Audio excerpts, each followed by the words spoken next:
guys, PLB here and welcome back for the second episode of how to make a future bass track from scratch. Today I will show you how to make the drop part, including vocal chops and with a hint of a Set the Sky influence. Basically, in this video series, I take you with me onto the studio while I create an upcoming future bass song from scratch. A couple weeks ago, in the first episode, we worked on the intro, breakdown, and a little bit of the build-up, so feel free to watch that video after this one. The link will be in the description. If you like this kind of videos, leave a like, subscribe, and let's get right into it. Quick little disclaimer before starting, this is only a premix. This is just the way I work. I like to just get the basic idea and the concept of the drop or the whole composition first, and then do an actual mix at the end when I'm done the arrangement. It's absolutely not necessary to do it this way. Every producer do it their own way. This is just the way I do it, so this is what we'll be doing today. So let's start breaking down the drop. I will show you all the elements from the drop one by one in the order that I created it. Alright, so first things first, I started with the drums. I don't know why, but in future bass, I really love starting with the drums to get the beat pattern done, and usually it kind of gives me an idea for the melodic stuff. So first thing I put is a kick. I think it's from the Ultrasonic Future Bass free pack. Then I added a snare. For the snare to be a bit more interesting, I added some more layers. So I have this one here, this other one for like the top end, and this funny one, a little water drop, just to add some texture to the snare. So all the layers of the snare and the kick gives us this.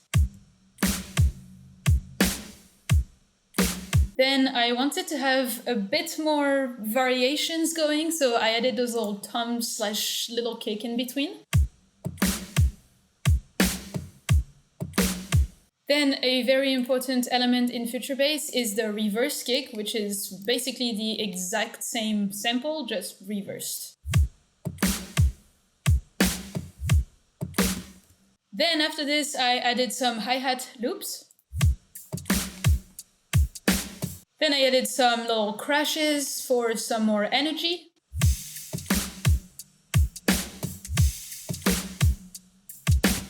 And then in the second half of the drop, we introduce a bit more percussion loops or shakers just to add some more things, you know how it works. And after this, to finish the drums, we have some fills. For the fills to be a bit more interesting, I played with the panning of them as well. If we look at the automation, you can see that it goes from like left to right or right to left at some points. And I think that's it. Oh wait, no, we forgot a little hi-hat. What was that? Oh yeah, I added this little thick sound, like almost like a wood sound in between, just to add a bit more things and so that it's interesting for the ear. So basically that's our drum pattern.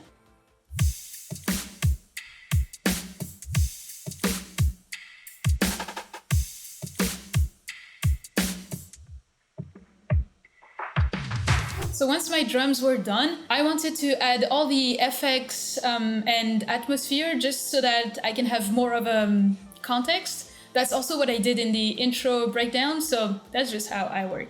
So for this, I added the 3 effects that we already had from the intro and breakdown, which are these ones. After this, I added some downlifters.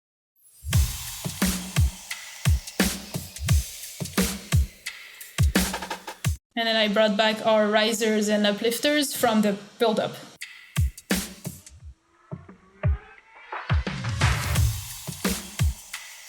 So then for the ambience, I just had exactly the same ones that we had before. I think I just added one, which is this one, and I think it's like a little vocal atmosphere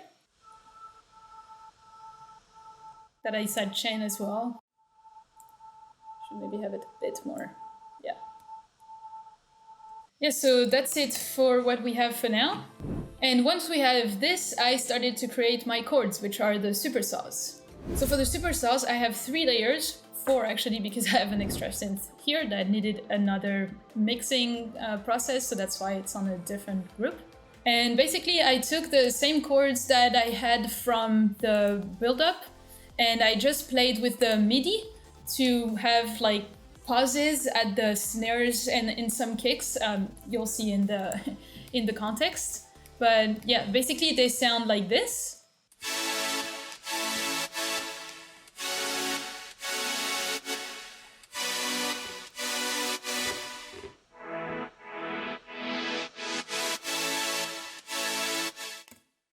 So I think they're all from Serum. Yeah, they're all from Serum. The first one is a preset from packs that I have, mostly free packs, to be completely honest with you. This is from the producer school, for example. And usually my process is I'm gonna check for the preset that I want in my packs. And then if I want to adapt it, I just adapt a few parameters or effects. And that's usually how I build my layers. So here are the first two ones. It's basically the exact same preset, but one is more to the left and one is more to the right.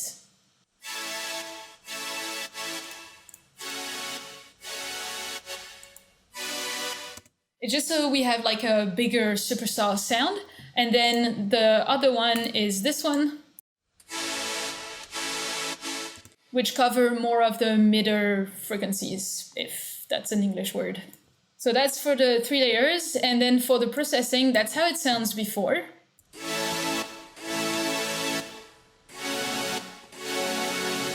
Not crazy, but it's decent to start with. So I started with an EQ to remove the low end and the muddy frequencies, and I boosted the higher frequencies.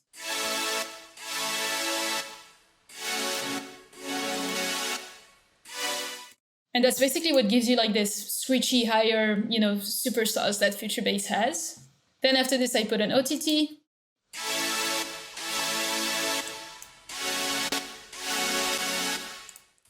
Then we have some distortion, saturation.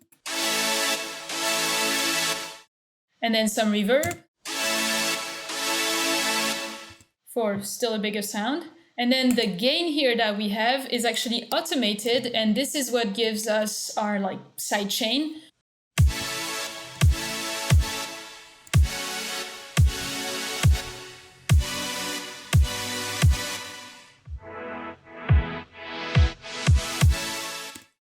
So yeah, that's basically the idea. But then I thought that it was still too thin, so that's why I added this extra synth here.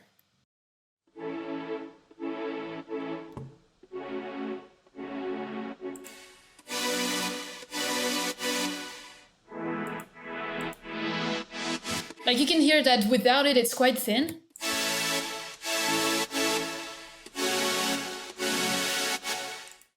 It just adds a little bit more, so yeah. So that should cover our chords. And after this, I worked on the bass. So our mid bass sounds like this. And it's composed of 3 layers as well. So the first one is this one. Then we have a growl. And another one, which cover more of the lower frequencies. And because when I layer, I'm trying to not have the same layers that covers the same frequencies, but just to cover a bit of a wider range so that the sound can sound full. That's what I look for it. And in terms of processing, I just have an EQ to remove the sub frequencies because it's gonna be covered by the sub after. Then I have a decapitator for some distortion.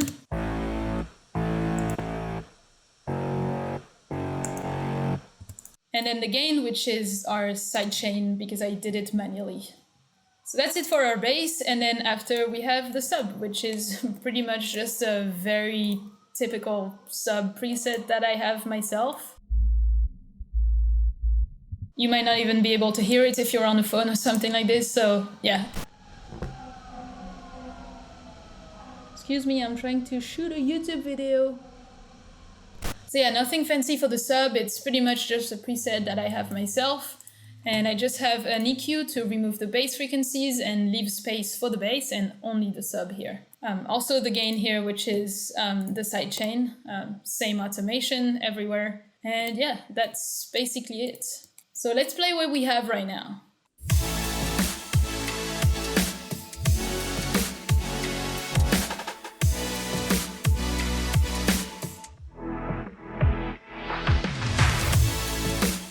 So this effect here on the last bar, I kind of came up with it like at the end when I was done with the drop.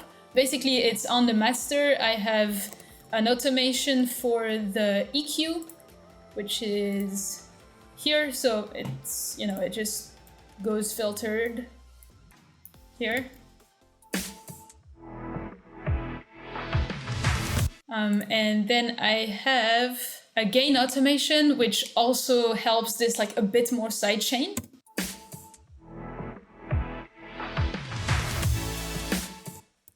And basically that's it. All right, so once I had this, I thought that it needed a bit more because it was a bit empty right now. So I helped the chords with brass shots. So basically it's two different samples that I have, one here and one here. I did this so that it can have a little bit of a variations and not be too repetitive in terms of the sound. And then I just adapted the pitch by transposing each sample. And that was it. Then I think I just have like some reverb, a little bit of saturation, and that's it. Like nothing fancy. So yeah. All right, so now the last thing missing was like a main lead element, and I to be honest, I completely struggled for like, I don't know, 2-3 days. I tried stuff and nothing was working. I'm telling you this to show you that we don't come up with stuff like this. Like we do struggle as well. Right now you're just seeing the finished result, so that's why. But yeah, so I tried the leads and nothing was working. So I decided to try vocal chops, and this worked way better.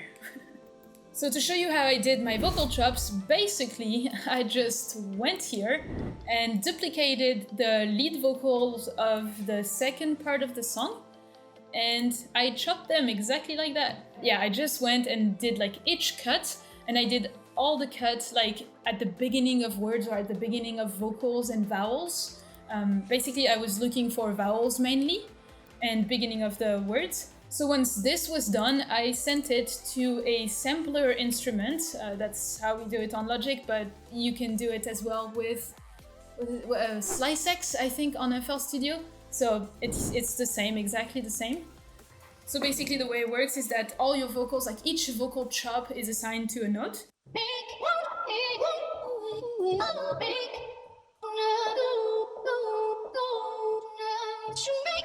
Basically that's it, so I think I spent maybe 20-30 minutes until I came up with this vocal chop melody. So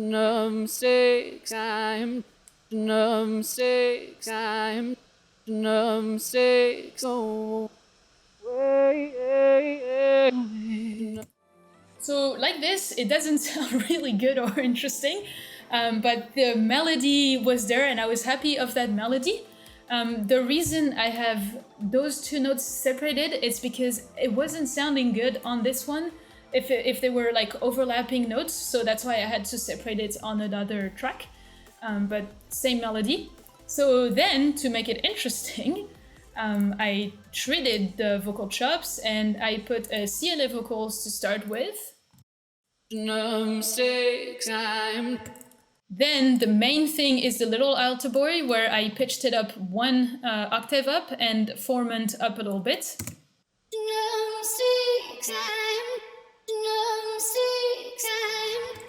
And then the EQ is just to remove a bit of the higher frequencies. And then that's it. And on the bus of the vocal chop, I have wider to put them a bit more wide so that they're not lost in the mix.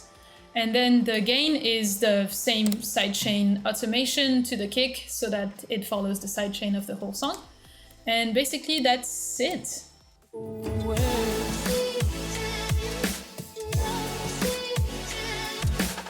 So at this time, I thought that the vocal chops were a bit thin.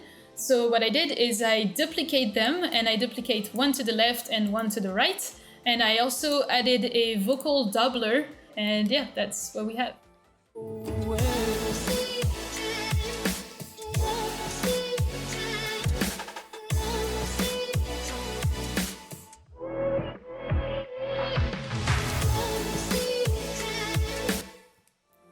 Alright, so now that we had a pretty much almost full idea there of the drop, I wanted to add something different, so I put our strings that we have from the breakdown, and I just used the exact same MIDI.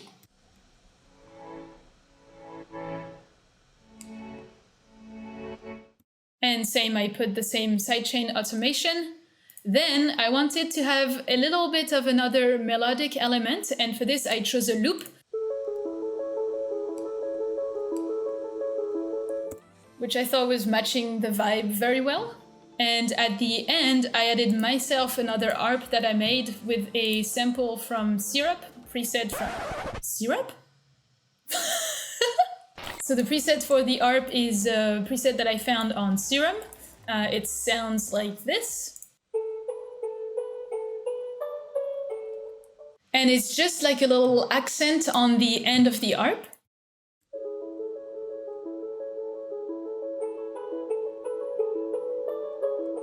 And it's really just at the end of the drop. You'll see in the context, it goes really, really well. And then the last two elements that I added are some reverse synths and reverse vocals. And I think that's it. That's the drop. Also, there's a few things that I changed or added in the build-up, because when you do the drop, usually like the build-up kind of has some elements from the drop, and mainly the vocal chops, which I copy-pasted here, but for the build-up, usually I like to only tease what is in the drop and not give the complete melody. So for this reason, I just repeat like the first part of the vocal chops, which is this.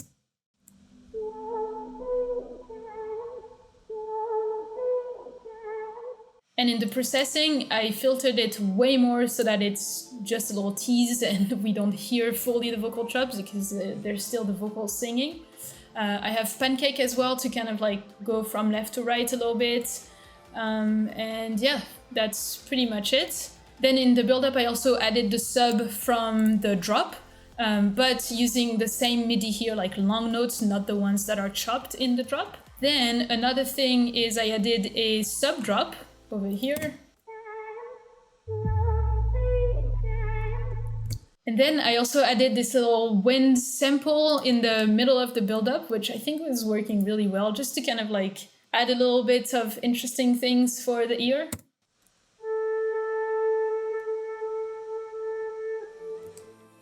And I think I added a bit more risers and uplifters, white noise. And that was it, I think. That was it, yeah. I think the only thing as well that I did is I did an automation to pitch the snare roll. And yeah, let's listen to the final result.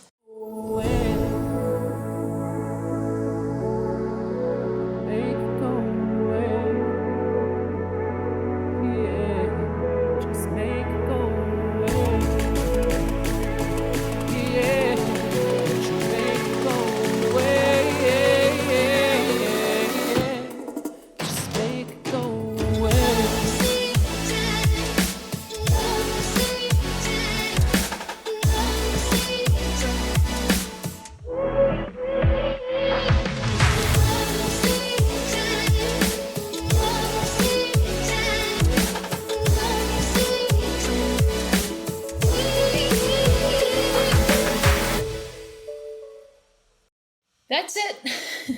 I hope that you guys were able to get some cool tips and tricks for your own productions. Not going to lie, it might change in the next episodes because that's what happens when you're developing a song from scratch, but you guys will see it. So don't forget to subscribe to not miss the next episodes. Next step in the episode 3, I will take it into a full song and I will show you how to add variations and cool transitions to do a full arrangement. In the meantime, don't hesitate to watch the first episode where I do the intro, breakdown and build up, but for now, keep learning and I'll see you next week.